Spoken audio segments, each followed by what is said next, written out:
blood smells like copper and old pennies. The break room coffee at Crestline Memorial smells like burnt rubber and forgotten promises, which might be the more honest of the two. They called me the temp, the float nobody bothered to learn the last name of, the one who showed up, did the work, and was gone before the gossip caught up to her. Then, on a gray Tuesday in March, the air over the ambulance bay started to shake in a rhythm civilian ears don't have a name for, and 6 men in dress whites walked into my hospital asking for someone called Sabre 6. Nobody in that building knew who they meant. I did. Now let me tell you how we got there. My name is Nora Vance, and for the better part of 4 years my job description has been built entirely out of words designed to make a person disappear. Float pool. Pren. Per diem. No permanent unit, no assigned locker, no name on a door. I pick up the shifts other nurses don't want. Nights. Holidays. The dead hours between 3 and 6 in the morning when a hospital runs on fumes and bad decisions. Crestline Memorial smells like 4 things at once if you know how to separate them. The chemical cold of the pre-op hallway. The bleach that sears the back of your throat by hour 8. The carpet-deep mustiness of a waiting room that's absorbed 40 years of other people's worst nights. And underneath all of it, the cloying lavender hand sanitizer the charge nurse keeps clipped to her badge. Real, the kind that makes my throat tighten every time I pass her station. The fluorescent lights don't buzz. Not really. They hum, a low abrasive frequency that burrows in behind your eyes around hour 6 of a 12-hour shift, and most of the staff stopped hearing it years ago. I never stop hearing it. To the civilian staff, a bad night here is a war zone. To me, it has always been a waiting room. Everyone else hears an emergency. I hear a pattern I've heard before. I do my job with an economy of motion nobody questions, because nobody is looking. I don't fumble. I don't rush. When I walk into a room, I've already counted the exits, clocked the equipment, noted who's armed with nothing more than a clipboard and who might actually be a problem. Nobody at Crestline has ever asked why a float nurse catalogs doorways like that, or why my pulse doesn't climb when the monitors start screaming, or why I found a collapsing vein on a 300-pound patient by feel in the dark during a power flicker while 2 residents stood there blinking. I let them assume it's competence. It's something else. It's 6 years of training I left behind on purpose, folded up small enough to fit inside the word nurse, and most days that is exactly where I wanted to stay. Some habits don't fade just because you retire the word for them. I still count heartbeats in strangers' wrists at the grocery store. I still flinch at static on a radio. Duty doesn't ask permission to stay in a person. It just stays, and then it waits, quiet, for the one day it gets called back into service. Dr. Marcus Holt runs the emergency department at Crestline the way some men run a small country, loudly, and with the conviction that everyone in it exists to be managed by him. He came around the nurse's station that Tuesday morning already mid-sentence, the way he always does, trailing 2 residents who nodded at everything he said with the desperate enthusiasm of people trying to survive a fellowship. Whoever signed off on the Henley chart, he said, not looking at anyone in particular, his voice carrying across the entire department like he wanted every person in it to hear, needs to explain why a 71-year-old came in with a troponin level that high and sat in triage for 40 minutes. I had triaged Henley myself at 6 that morning, flagged him cardiac, and walked the chart to the front desk within 4 minutes. The delay was the desk, not me, and everyone in earshot knew it. Nobody said a word. I set down the chart I was holding. I flagged him cardiac at 6:04, I said. The delay was registration, not triage. 8 words. Factual. I didn't raise my voice. I didn't need to. Holt looked at me the way he looks at the vending machine when it eats his dollar, mild irritation, already forgotten. "Then maybe do your job instead of arguing with mine," he said, and walked off before I could answer, because for men like Holt, the last word is currency he collects automatically. My hands didn't shake. They never do for things like this. I went back to restocking the crash cart, and the department went back to pretending nothing had happened, because that is the deal everyone at Crestline made a long time ago without ever discussing it out loud. Respect, in that department, moved in one direction, down from Holt. Never up toward anyone he'd already filed under invisible. I'd made peace with that arrangement years before. It cost me nothing he could see. I took my break in the supply closet behind Base 6, the only square footage at Crestline that doesn't smell like anything at all, just cardboard and isopropyl alcohol, which is its own kind of relief. I didn't come to nursing for the schedule or the paycheck. I came to it because it was the one profession on Earth that let a person disappear in plain sight while still doing work that mattered.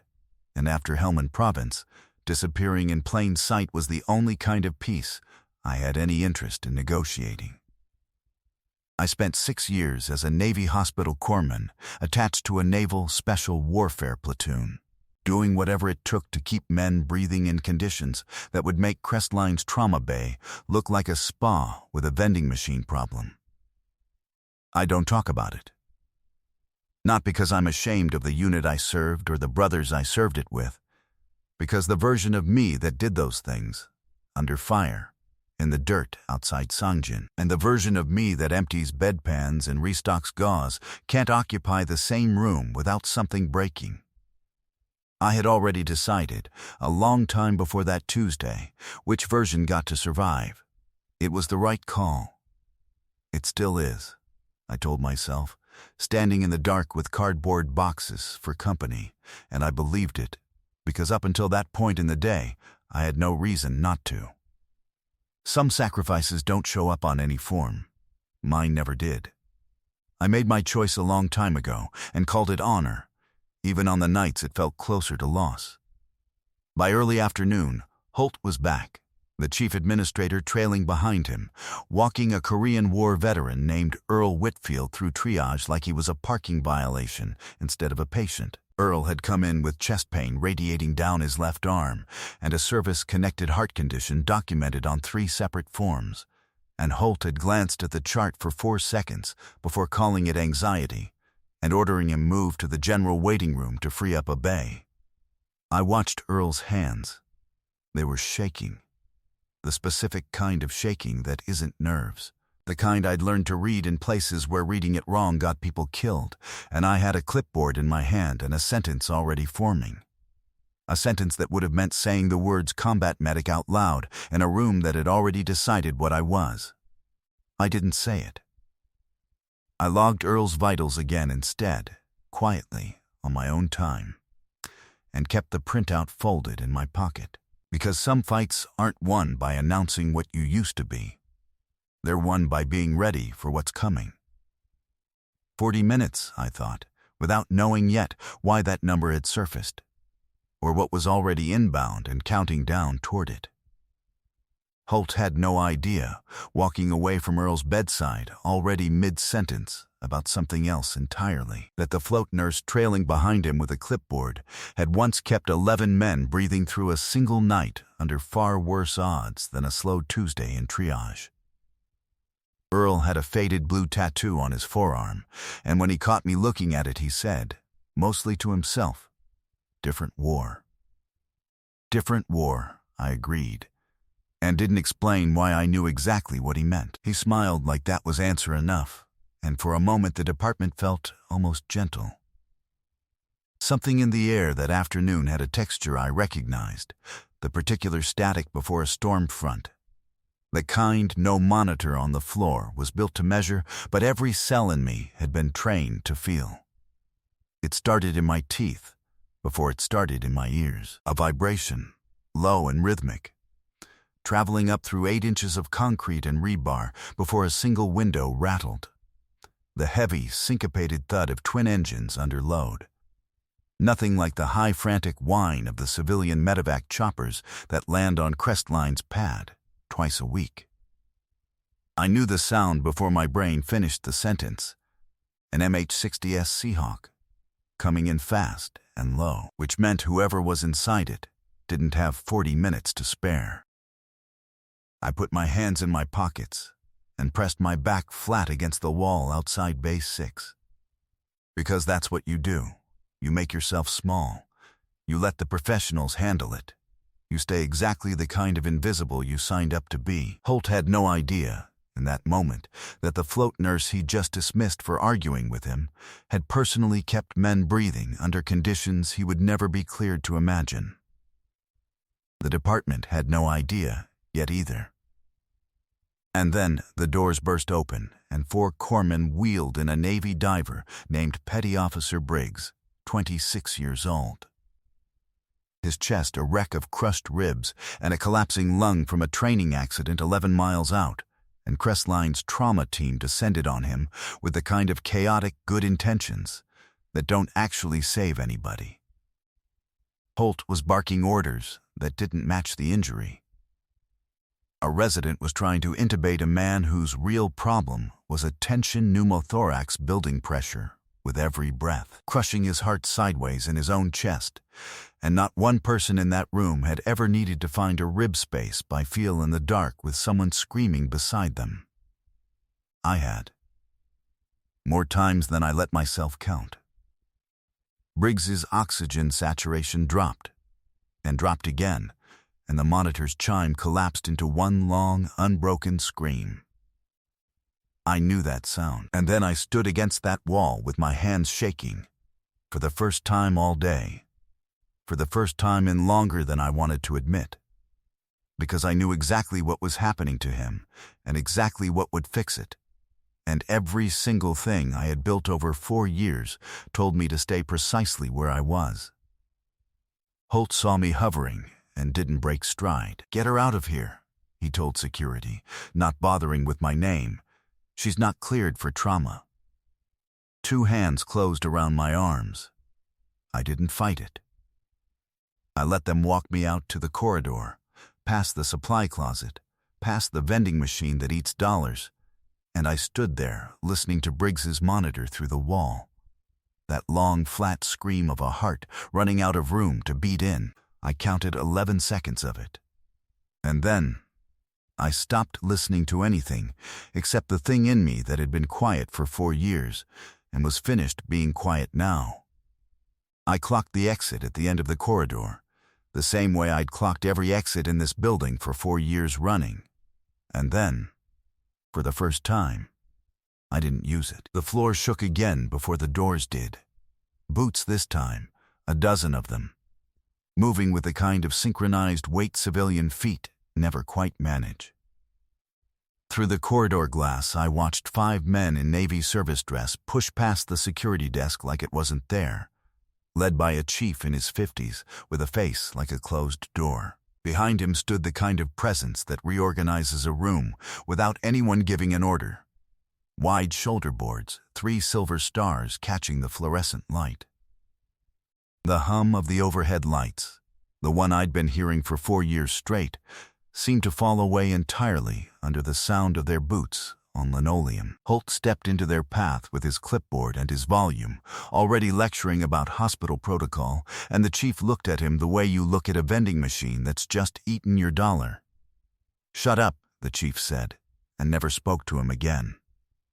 And then he turned, scanned the corridor full of confused civilian faces, and said one word, not loud, not a question, a statement, like he already knew the answer and was only waiting on confirmation. Sabre 6. Nobody in that hallway moved. Nobody knew who he meant. Nobody except the woman pressed flat against the wall by the vending machine, staring at her own hands instead of at him, the only person in the corridor who didn't turn her head looking for the source of the name. The chief found me exactly that way, by the one person who didn't search for the answer. He took a step toward me, and his eyes did something I hadn't seen from anyone at Crestline in 4 years. They actually looked straight through the scrubs and the float pool lanyard and 4 years of careful invisibility to whatever was still standing underneath it. I pushed off the wall. I didn't run to him. I walked, and somewhere in those 11 feet of hallway, my spine remembered how to hold itself the way it used to, before 4 years of teaching it to apologize for taking up space. I wasn't bigger. I wasn't harder. I was, for the first time since I'd walked through Crestline's doors, aligned, like something held crooked for a long time had finally been allowed to straighten. I didn't stop at the chief. I walked past him straight into the trauma bay, and the voice that came out of me wasn't the one Crestline knew. It didn't get louder. It got colder, sharper, precise the way a scalpel is precise, built out of 10,000 decisions made in places these people would never have to imagine. "Move," I said to the resident blocking Briggs's left side, and he stepped back before his brain had finished processing the order. Because some tones don't ask permission. They get obeyed. I'm not Saber 6 anymore, I thought, snapping on a pair of gloves with hands that had already stopped shaking. But I know exactly how to do this. I found the second intercostal space on Briggs's right side, mid-clavicular line, by feel, the same way I'd found it once under mortar fire outside Sangin, in a tent with one working flashlight and 4 men screaming in 3 different languages. I called for a 14-gauge needle and was already reaching for the tray before anyone could hand it to me. And then Holt was somewhere behind me, sputtering about liability and standard of care. I didn't hear a word of it. Because I was no longer in a civilian trauma bay with a vending machine problem, I was somewhere else entirely. Somewhere my hands had been 100 times before. Running the count my old corpsman chief had drilled into me until it lived in my spine. 2 fingers above the rib, never below. You'll hit the bundle below. I drove the needle home and heard the hiss of trapped air releasing. Watched Briggs's chest stop fighting itself. Watched the number on the monitor climb instead of fall for the first time since he'd come through the doors. My hands didn't shake. They hadn't shaken since the moment I stopped pretending they belonged to someone else. This wasn't courage in the way people like to picture it. No speech, no hesitation, weighed and overcome in some cinematic instant. It was muscle memory built across years in theater, doing this same work with far less light and far worse odds, until the body simply does what the training tells it to do, whether or not the mind has caught up. Around me, the room had gone quiet in the particular way a room goes quiet when everyone in it realizes they're watching something they don't have the vocabulary for. The chief with a closed-door face stopped giving orders and started following mine, which is its own kind of confirmation. I placed the chest tube clean and fast. The same 4-count rhythm I'd learned from a corpsman named Delgado, who never made it home from his 3rd tour. And somewhere in the back of my mind I heard his voice the way I always do when my hands are doing this particular work. Steady. Count it out.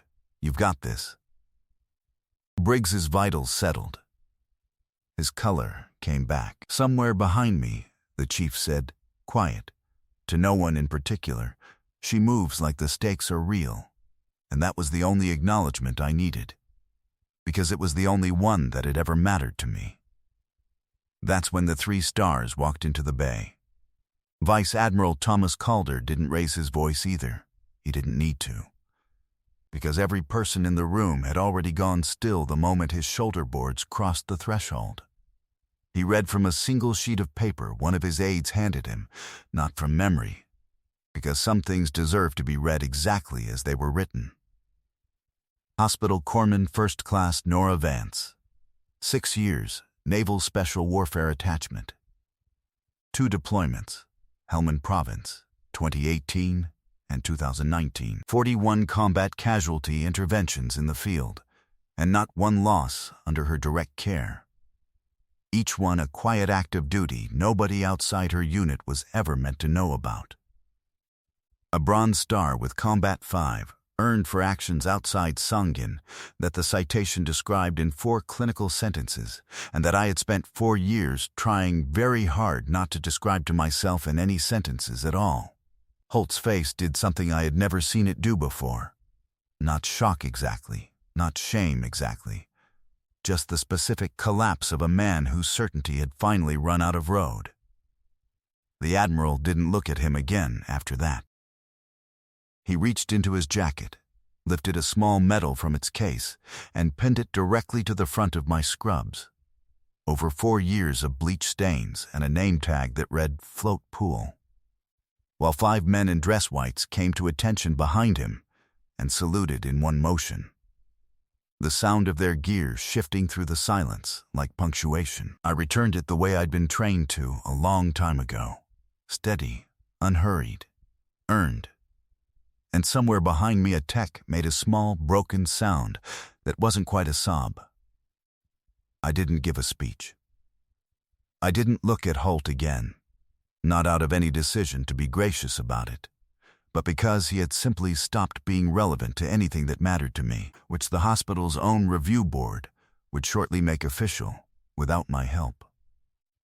I checked on Earl Whitfield before I left the department that night, made sure his cardiology consult had actually been ordered this time. And he squeezed my hand and called me Doc, even though I corrected him twice and gave up on the 3rd try. Briggs woke up 2 days later and asked the duty nurse, only half joking, whether Sabre 6 could come check his chest tube one more time before discharge. I did.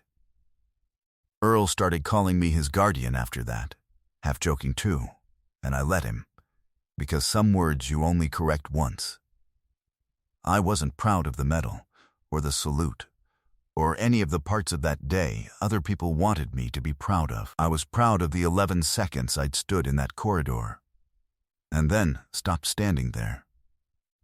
And then, because the cart of clean masks needed restocking and nobody else was going to do it, I went back to Base 6, opened the top drawer, and arranged them neatly inside. The same way I had every night for 4 years.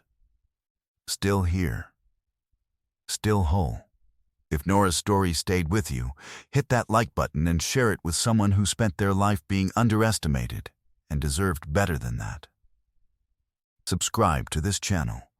We tell the stories of quiet heroes who never asked to be seen and never needed to be. To know exactly who they were. Drop a comment below and tell me what city you're watching from tonight. I want to see how far this one travels.